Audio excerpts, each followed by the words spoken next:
Hey guys，今集繼續同大家講下世界10大兇宅靈異恐怖事件。同其他鬼屋唔同嘅係，今集要講嘅係被稱為史上唯一被官方承認嘅兇宅靈異事件。呢個案件最後尾更加驚動埋著名嘅華倫夫婦出手驅魔，先可以搞掂件事。更喺後期被改編成電影《康州驅魔實錄》，曾經震驚成個美國嘅康乃狄克州鬼屋。作為世界10大兇宅之一，佢個故事至今聽起嚟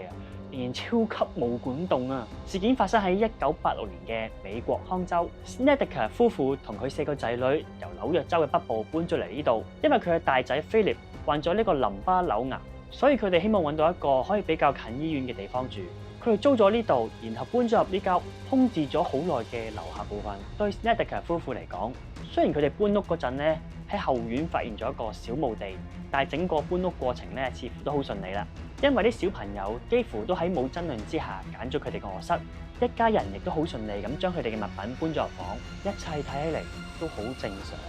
直到媽媽卡文喺地下室有咗呢個不安嘅發現，佢發現咗呢個地下室有呢個血液嘅排水坑、棺材升降機等嘅物品，仲有佈滿灰塵嘅盒，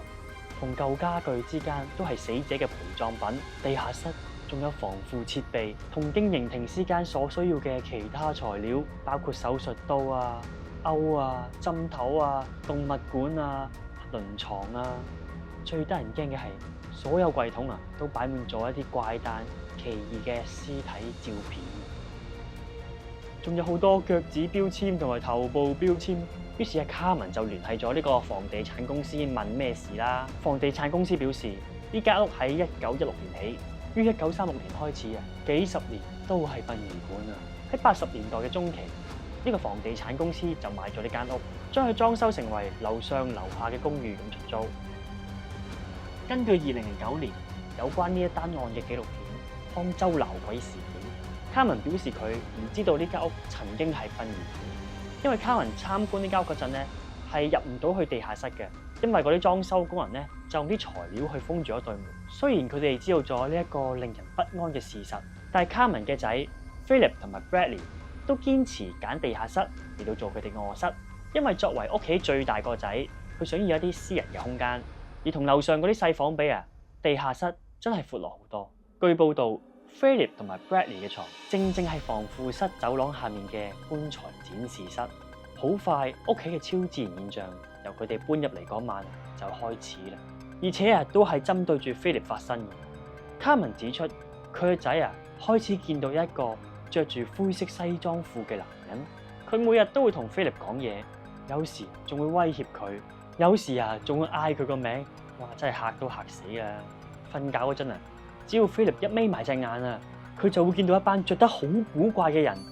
圍住喺個圓台嗰度做一啲神秘嘅祈禱，甚至會夢到有人喺啲屍體上面雕刻一啲詭異嘅符號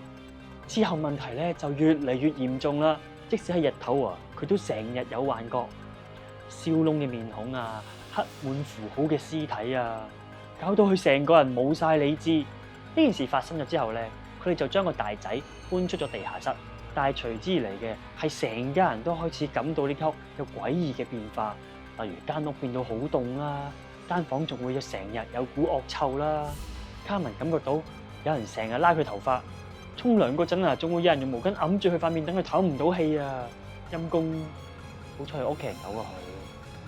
有時仲有啲莫名其妙嘅發現，洗地拖嘅水變咗紅色啦。根據卡文嘅形容，佢遇到2個惡魔，一個好瘦雙顴骨就好高嘅，成頭黑色嘅長髮，仲有一對黑掹掹嘅眼睛另一個就係白頭髮、白色眼，個身又着住細條紋嘅燕尾服。之後被呢啲奇異現象折磨到不堪嘅卡文，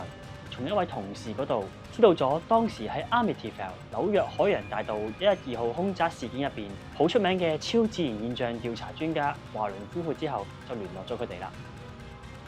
華倫夫婦喺呢間屋調查嗰陣情況就變得更加恐怖啦。唔單止到處都係由啲腐爛嘅肉發出嚟嘅強烈惡臭味Philip 嘅情緒更加突變，佢開始襲擊屋企人啦。佢開始變得暴躁、暴力，成日對啲細佬妹做一啲殘酷嘅懲罰。有一次啊，Philip 將阿 Bradley 放喺呢個輪床上面，係咁轉到去細佬啊求饒啊先停手啊。佢之後仲將細佬鎖咗喺個箱入邊，然之後走咗。最後華倫夫婦咧就搬咗嚟呢度，同 Snedeker 夫婦一齊住咗9個星期。而調查嘅結論就係 Snedeker 屋企並唔係有鬼魂存在，而係有惡魔嘅力量啊！根據華倫夫婦嘅報告啊，佢哋話當時喺停屍間嘅工作人員曾經參與咗一啲招魂法術啊，進行咗十分邪惡嘅儀式，當中殯儀館嘅工作人員更加有戀屍癖啊，導致到惡魔嘅力量更加邪惡。個仔間房曾經係棺材陳列室，而個廳啊就係放屍體俾人觀看。係啊，因此啊呢間屋嘅情況變到非常之棘手。最後喺華倫夫婦嘅證明之下，天主教會參與咗驅魔。而喺驅魔成功冇幾耐之後啊，Snedeker 一家最終都係搬出咗呢間租咗2年半嘅大屋。呢一間康乃狄克州嘅凶宅，至今啊仍然都喺度，但係就唔會對外開放。呢件事喺2009年被改編成為電影《康州驅魔實錄》，導演啊喺電影上映之後，仲邀請埋當事人一家嚟睇添喎。儘管已經過咗20年，佢哋依然俾電影入邊嘅畫面嚇到震晒，曾經嘅恐懼啊瞬間又回歸啦。媽媽卡文睇完之後啊，仲話佢當時驚到啊捲埋咗喺張凳度啊，因為呢一個啊好似接近死亡嘅經歷啊，又再翻嚟佢面前，